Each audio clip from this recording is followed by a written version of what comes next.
Hello friends, ब्रह्मांड में कुछ रहस्य ऐसे हैं जो सिर्फ इसलिए रहस्य नहीं होते कि हमें उनका जवाब नहीं पता, बल्कि इसलिए भी होते हैं कि हमें पूरा यकीन होता है कि जवाब वहीं कहीं ना कहीं मौजूद है, लेकिन वह दिखाई नहीं देता। Hey guys, welcome to Alien Labs. आज की हमारी कहानी भी कुछ ऐसी ही है। यह कहानी किसी नई गैलेक्सी की नहीं, किसी एलियन की नहीं और न ही किसी सुपरमैसिव ब्लैक होल की है। यह कहानी है एक ऐसे ब्लैक होल की जो शायद करोड़ों सालों से वहीं मौजूद था, लेकिन इंसान उसे देख ही नहीं पाया, और इसी वजह से नासा ने इस खोज का नाम दिया the case of missing black hole. सवाल है, अगर ब्लैक होल वहाँ था तो मिला क्यों नहीं, और अगर वैज्ञानिकों को पहले से पता था कि वहाँ ब्लैक होल होना चाहिए तो उसे खोजने में आधी सदी क्यों लग गई। आज हम इसी रहस्य को समझेंगे। सबसे पहले चलते हैं हमारी आकाशगंगा यानी मिल्की वे की ओर। अगर आप रात के आसमान को देखें तो जो तारे आपको अलग अलग दिखाई देते हैं उनमें से कई अकेले नहीं हैं। कुछ जगह ऐसी है जहां लाखों नहीं बल्कि 1 करोड़ से भी ज्यादा तारे एक साथ रहते हैं। इन्हें ग्लोब्यूलर क्लस्टर कहा जाता है और इन्हीं में सबसे प्रसिद्ध है ओमेगा सेंचुरी। यह पृथ्वी से लगभग 17,000 प्रकाश वर्ष दूर स्थित है। अगर यह आपको बहुत दूर लग रहा है तो याद रखिए, जो रोशनी आज आपकी आंखों तक पहुंच रही है उसने अपनी यात्रा तब शुरू की थी जब पृथ्वी पर इंसानी सभ्यता भी आज जैसी नहीं थी। यानी हम हमेशा अतीत को देख रहे हैं। ओमेगा सेंचुरी हमारी मिल्की वे का सबसे बड़ा ग्लोब्यूलर क्लस्टर माना जाता है। इसमें लगभग 1 करोड़ तारे हैं। इतने सारे तारे कि अगर आप इसके बीच में खड़े हो जाए तो रात का अंधेरा शायद कभी दिखाई ही न दे। हर दिशा में सिर्फ तारे ही तारे। लेकिन असली रहस्य तारों का नहीं था, रहस्य था उन तारों के मरने का।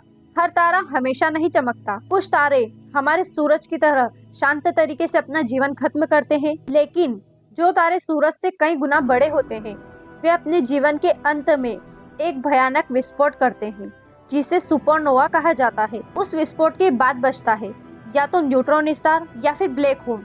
अब जरा सोचिए, अगर ओमेगा सेंचुरी में करोड़ों तारे हैं तो करोड़ों सालों में उनमें से हजारों बड़े तारे जरूर मरे होंगे, और अगर बड़े तारे मरे होंगे तो वहाँ हजारों स्टेलर मास ब्लैक होल्स भी बनने चाहिए थे। यही बात लगभग हर वैज्ञानिक मानता था, लेकिन जब खोज शुरू हुई तो परिणाम बिल्कुल उल्टा निकला।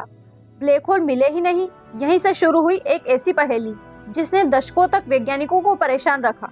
आखिर वे ब्लैक होल गए कहाँ? क्या वे कभी बने ही नहीं? क्या वे किसी टक्कर में बाहर निकल गए, या आज भी वे वही हैं लेकिन इतने शांत है कि उन्हें देखना लगभग असंभव है। इसी रहस्य को वैज्ञानिकों ने नाम दिया the case of missing black holes. अब यहाँ एक बात समझना बहुत जरूरी है, ब्लैक होल को देखना वैसे भी आसान नहीं होता। असल में ब्लैक होल्स दिखाई ही नहीं देते, वह कोई रोशनी नहीं छोड़ता।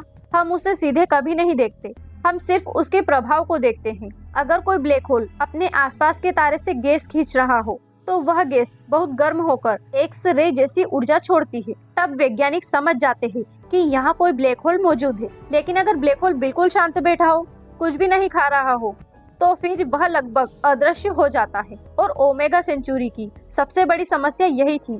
यहाँ मौजूद ब्लैक होल शायद भूखे नहीं थे, वे सिर्फ अपनी गुरुत्वाकर्षण शक्ति के साथ चुपचाप मौजूद थे। साल गुजरते गए, दूरबीनें बेहतर होती गई, कंप्यूटर तेज होते गए, लेकिन रहस्य जस का तस रहा। फिर आया हबल स्पेस टेलीस्कोप। 1990 में लॉन्च हुआ हबल लगातार वर्षों तक ओमेगा सेंचुरी को देखता रहा, लेकिन हबल भी उस समय कोई ब्लैक होल सीधे नहीं खोज पाया। हालांकि उसने एक बहुत कीमती चीज इकट्ठा की, डेटा। 20 साल से भी ज्यादा समय तक एक एक तारे की स्थिति रिकॉर्ड होती रही, और तब शायद किसी को अंदाजा भी नहीं था कि यह डेटा भविष्य में इतिहास बनाएगा। फिर आया कहानी में एक और नया खिलाड़ी, जेम्स वेब स्पेस टेलीस्कोप। 2021 में लॉन्च हुआ वेब इंसानों की बनाई सबसे शक्तिशाली अंतरिक्ष दूरबीनों में से एक है। वैज्ञानिकों ने सोचा, क्यों ना हबल के 20 साल पुराने रिकॉर्ड्स को वेब के नए और बेहतर सटीक डेटा के साथ मिलाया जाए, और यहीं से कहानी बदल गई। उन्होंने हजारों तारों की गति को बहुत ध्यान से मापा, इतनी बारीकी से कि अगर कोई तारा अपनी जगह से थोड़ा बहुत भी हिला हो तो वह भी रिकॉर्ड हो जाए। इसी दौरान उन्हें एक तारा मिला जो सामान्य तरीके से नहीं चल रहा था। वह किसी एक ऐसी चीज के चारों ओर घूम रहा था जो दिखाई ही नहीं दे रही थी, लेकिन उस पर गुरुत्वाकर्षण बहुत शक्तिशाली था। अब सवाल यह था कि वह अदृश्य चीज क्या है। वैज्ञानिकों ने हर संभावना जांची। क्या वह कोई छोटा तारा है? नहीं। तो क्या वह व्हाइट ड्वार्फ हो सकता है? वो भी नहीं। क्या वह न्यूट्रॉन स्टार है?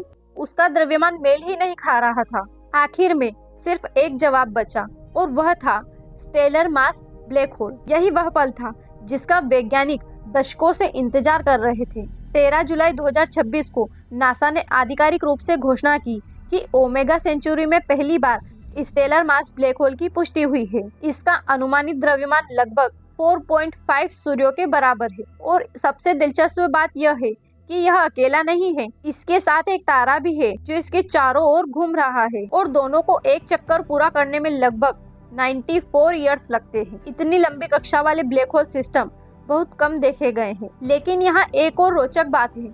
क्या इसका मतलब है कि ओमेगा सेंचुरी में सिर्फ एक ही ब्लैक होल है? तो देखिए, बिल्कुल नहीं।